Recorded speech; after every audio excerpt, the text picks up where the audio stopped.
Ya te extrañábamos, Gerardo Urbani Fernández, director de la Orquesta Filarmónica de Toluca. ¿Cómo has estado, Gerardo? Muy bien, muy contento de estar aquí en Super Estéreo Milet y de poderles hacer esta invitación para el concierto que tendremos justamente este domingo.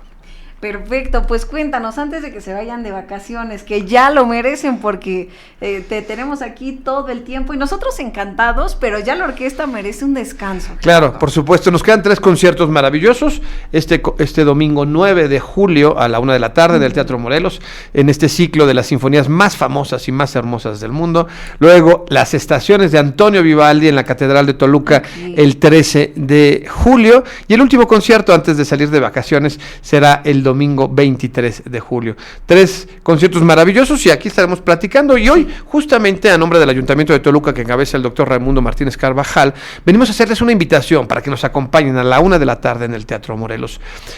Encontrar lo más bonito y lo más famoso parece fácil, pero no siempre lo más bonito es tan famoso. O al revés. O al revés, hay cosas muy famosas que no son tan bonitas. Sin embargo, en este esfuerzo que ha hecho el Ayuntamiento de Toluca y la Orquesta Filarmónica de Toluca, escogimos una sinfonía que representa una parte importante de la historia de la humanidad. Ya. ¿Por qué? Porque más o menos allá en Europa, sobre todo en Europa del Este, ahí del 1917 estallará lo que será una revolución que cambiará el mundo para siempre. Y me refiero a la revolución que le llamaban de primavera y luego la de octubre, que llevaría a ese pueblo a deshacerse de los zares que habían gobernado por 1000 años. O sea, oye la palabra, 1000 años. Bueno, creo que es muchísimo a un nuevo régimen que venía del centro de Europa, inspirado en la filosofía marxista. Y estoy hablando ni más ni menos que del comunismo y del socialismo. Y estoy hablando ni más ni menos que de lo que en su momento fue la Unión de Repúblicas Socialistas Soviéticas y que hoy es Rusia. Bueno, pues en aquella época, en 1917, se gesta toda una revolución que terminará cuajando hasta los años 20, en lo que ya conocemos como la legendaria URSS, ¿no? Bueno. Legendaria en todos los aspectos, negativos y positivos, claro. O sea, hay que decirlo, y previo a lo que será el conflicto más sangriento de toda la historia de la humanidad, de la Segunda Guerra Mundial. Pero ¿qué pasaba con los artistas? ¿Y cómo era verdaderamente la concepción del comunismo visto por los artistas? Bueno, pues obviamente muchos de los artistas que vivieron en esa época tuvieron que cambiar su forma de crear arte para adaptarse al régimen comunista y particularmente al régimen de Stalin, que fue uno de los dictadores más severos y sanguinarios de todos los tiempos, ¿no? Era una persona que tenía una idea muy clara de cómo tenía que ser el ser humano. Ya. Qué interesante es esto, porque una persona decide cómo son el resto de los seres humanos. Y los seres humanos tienen que ser filosófica y éticamente como decide esta idea del comunismo, que refleja algo ideológicamente muy interesante, que es la igualdad del ser humano en cuanto al valor de lo que somos y al valor de lo que producimos. Ya no hay jefes, pero tampoco hay personas que son menores. Un ingeniero es igual a un carpintero, un taxista es igual a un astronauta.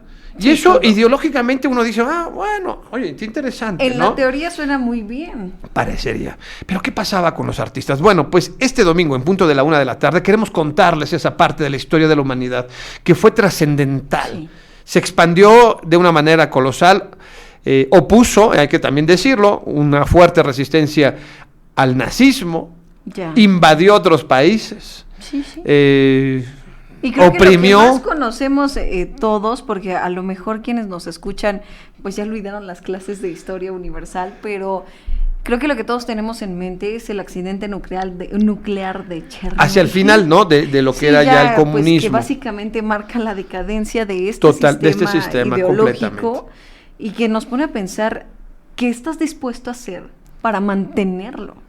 Es que es muy complicado, pero el concierto de este domingo, ¿de qué va? Va de la Quinta Sinfonía escrita por Dmitri Shostakovich. Shostakovich nace en 1906, le toca todos estos cambios de lo que les estoy diciendo, es un genio, empieza a escribir música, pero los artistas generalmente persiguen su propia personalidad y sus propios principios y hasta ideologías, cosa que en los regímenes y sobre todo en las ideologías está prohibido que tú pienses distinto a los demás. Sí, claro. Si no piensas como yo y no respetas mi ideología, eres una persona digna de ser señalada y hasta y aquí entra encarcelada, esta cosa tan misteriosa que es el poder, porque tú y yo podremos decir, bueno, yo no estoy de acuerdo con cómo piensas tú, o cómo piensa Joel, o cómo piensa alguien más, pero alguien con poder ahí puede está. determinarlo. Sostakovich empieza a escribir música, escribe 1, 2, 3, 4 sinfonías, pero su forma de escribir, según los estándares comunistas, era muy burguesa. Ok. Y entonces se le acercan a él, después de escribir una ópera, Sí. y que seguía las tendencias, había dejado de ser comprensible para el público, y lo llaman y le dicen, oye, Sostakovich, mira, eres un genio, y tú estás destinado a representar los valores del comunismo en tu arte, por lo tanto, ¿cómo le decían? O te regeneras o No regeneran, peor, o te conviertes, o te reafirmas al régimen. al régimen, o Siberia está aquí cerquita y puedes irte a los campos de concentración donde tenemos maravillosas técnicas para que te conviertas en un verdadero comunista. No, pues así. ¿Quién va a decir que no? Tenía 31 años y dijo que no. Y entonces escribe esta maravillosa sinfonía. En esta maravillosa sinfonía, él hace un esfuerzo extraordinario, genial, porque eso es otra cosa maravillosa de esta sinfonía. Okay. Cómo un artista de ese nivel, un genio, bajo esa opresión, puede generar una obra de arte. Y de ese nivel. Él, en su idea, escribe una sinfonía que exalte los 3 valores fundamentales del realismo socialista que pretendía Stalin que los artistas profesaran. 1, que ensalzaran el régimen comunista. O sea, que tu música, cada vez que la escucharas, sintieras espíritu en la URSS, pero sobre todo pensaras en lo que es el pueblo, el poder del pueblo y lo que hace el pueblo por ti y por la sociedad. El segundo principio, que es muy importante, es que fuera comprensible, que fuera orejeable. Y esto también quizás lo hace muy accesible a nosotros, porque la Sinfonía lo oyes es bellísima. La escuchas, es una delicia heroica, es maravillosa. Y la tercera, que era lo más importante, es que despertara en el pueblo una idea de nación. Ya eran una nación distinta. Tenemos que entender que el comunismo tenía que crear un nuevo ser humano. Filosóficamente hablando, éticamente, filosóficamente, moralmente, ya no era igual que el burgués del centro de Europa y de otras latitudes como Estados Unidos. Eso me gustaría que lo volviéramos a repetir, Gerardo, porque fuera del aire platicábamos cómo es que alguien puede censurar algo tan abstracto como el arte, y yo te decía, bueno, a lo mejor si ves una pintura, un poema, algo que sea palpable, ¿no? Que está pues contrario, así de forma tácita, pues sí dices, bueno, el cuadro está en contra, o el poema está en contra, o el libro está en contra, pero la música, ¿cómo es que censuras la música? Pues es que claro, existe música que, por ejemplo, te voy a poner un vals vienés. Tú compones como socialista un vals, pues eso obviamente está mal visto, porque es una danza burguesa, ¿no? Claro. Eso no lo puedes escribir. O, ¿qué pasó? A finales del 800, pero a principios de 900, muchos compositores del centro de Europa y de América empezaban a explorar nuevos lenguajes que eran muy complejos y eran muy intelectualoides, y esto lo detestaba Stalin. Y justamente nuestro compositor Sostakovich empezaba a explorar, era joven y decía, oye, mira, me gusta cómo están haciendo ellos, lo que están creando, es muy experimental. El socialismo le dijo, no, alto. Para le contar Esto es totalmente burgués, esto es un ejercicio hedonista en donde solo se ensalza la figura del artista, y tú ya no eres un artista, eres parte de la masa obrera, y ahora eres parte del proletariado y tienes que pensar como ellos y escribir música para ellos. Punto. Aparte de todo, qué contradicción tan grande para Sostakovich en su momento y para todos los artistas que viven en regímenes totalitarios. El ser parte de algo que se diluye cuando tú como artista, pues per se, sobresale. Y es que esa es la magia de esta sinfonía, por eso vayan a escucharla, porque logra justamente eso. Dice, bueno, en este régimen tan totalitario... Como sobresalgo. Exactamente, ¿no? Sí. Y él lo logra hacer una sinfonía extraordinaria, bellísima, y que nos narra esta historia que les estoy diciendo. El concierto es este domingo, 1:00 p.m, en el Teatro Morelos.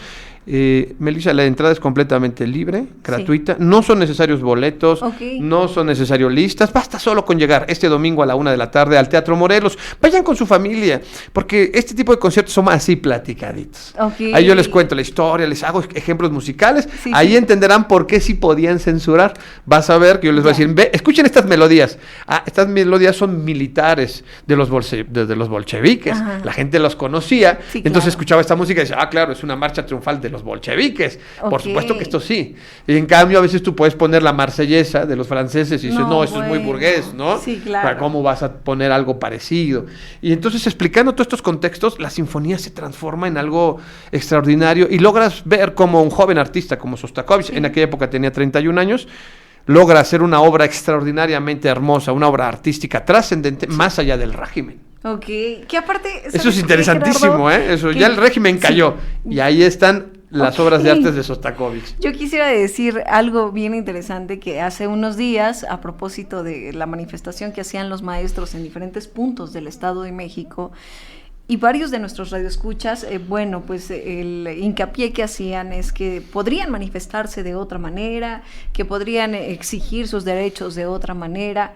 Bueno, pues lo que tú vas a hacer el domingo y lo que nos vas a mostrar el domingo es otra forma de protesta. Pues sí, de alguna manera Sostakovich lo hizo. Sí. Y ya les contaré varias anécdotas que hay alrededor de ¿Cómo lo te que... adecuas protestando? Así es. Pero no siquiera era una protesta, lo de él. Más bien era como... Pues los regímenes totalitarios no tienes mucho tiempo de protestar. Aquí, mira, te voy a decir, aquí por lo menos toman la caseta, pero ya en esa época Sí, tomaban claro. la caseta y te mataban. No, O sea, bueno, no había ya, ni sí. manera de hacerlo. Pero como un artista logra darle la vuelta Claro. a las dificultades y a las adversidades. Y también eso nos hace reflexionar sobre eso que comentas, porque efectivamente, ¿cuánto quitarle la libertad, en este caso de tránsito a otra persona, es justo? Porque ya viéndolo en los regímenes totalitarios, eso es totalmente injusto. No podemos Sí, claro. cuestionar la libertad de tránsito de nadie, ni la libertad de nada, solo por una cosa que yo A exijo, mí. creo, o ideológicamente profeso. Sí. Estamos en un momento de la historia en donde las ideologías predominan de muchos lados y, Claro. y vemos cómo la libertad de pensamiento se va recortando. Cómo yo soy una persona que al menos se considera defensor de la libertad de todos Claro. y de la libertad de pensamiento. Oye, es que yo creo, está bien, pero yo creo una cosa distinta. Como te respeto, me tienes que respetar. respetar. Y hoy las ideologías son muy fuertes y lo vemos a veces en este tipo de manifestaciones en donde se atenta hasta con la libertad de los demás o cuando, lamentablemente, por las razones que sean, hasta daños materiales y físicos encontramos en este tipo de situaciones. Pero así empezaron las revoluciones, así empezaron las revueltas. En 1917, los rusos, cuando se oponen a los zares, deshacen prácticamente su país y lo reconstruyen en 1922 Eso en es lo una... más Eso es una interesante. cosa, en una república socialista, comunista. Sí, Bueno, entonces, pues, no sé, y los artistas tuvieron que adecuarse. sí. Porque imagínate, tú compones en el estilo burgués y de repente al otro día, a partir de hoy, Ya no. ya es realismo socialista y tienes que componer en este estilo. Y luego después pasa algo Escritores, más y ya. pintores, cineastas, etcétera. Sí. Y luego pasa una y otra vez. Otra vez Bueno, el recompone. régimen duró muchísimo. Ese pues fue tremendo en muchos aspectos. No, se admira, pero en otros te aterrorizas de ver Sí, lo que claro. vivieron y lo que pasaron. Pero es una parte de la historia de la humanidad. También habla mucho de lo que está sucediendo hoy, justamente con Rusia y Ucrania, que eran parte del También. mismo pensamiento comunista. Eran hermanos. De hecho, el gran compositor ruso, Tchaikovsky, le compuso una sinfonía a Ucrania y la llamaba La Pequeña Rusia, Ok. con amor. Y es una sinfonía maravillosa dedicada a Ucrania, porque eran hermanos. Y ahora es un misterio. No es tanto un misterio, porque ahí ya hablando de geopolítica, vemos efectivamente Bueno, los avances, se conoce los lo que avances hay.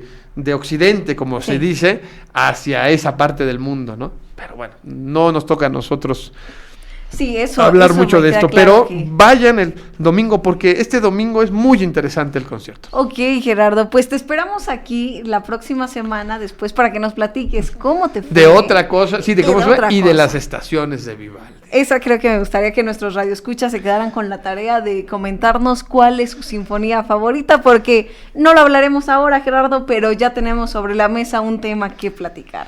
Perfecto, y pues aquí nos vemos. Muchísimas gracias a Super Estéreo Milet, a nombre del Ayuntamiento de Toluca que cabeza el doctor Raimundo Martínez Carvajal. Muchas gracias por este espacio y los esperamos este domingo, 1:00 p.m, Quinta Sinfonía de Sostakovich. Se oye muy raro, ¿verdad? Y muy complejo, pero les va a encantar. Vayan y platicaremos de muchas cosas interesantes y escucharemos música maravillosa.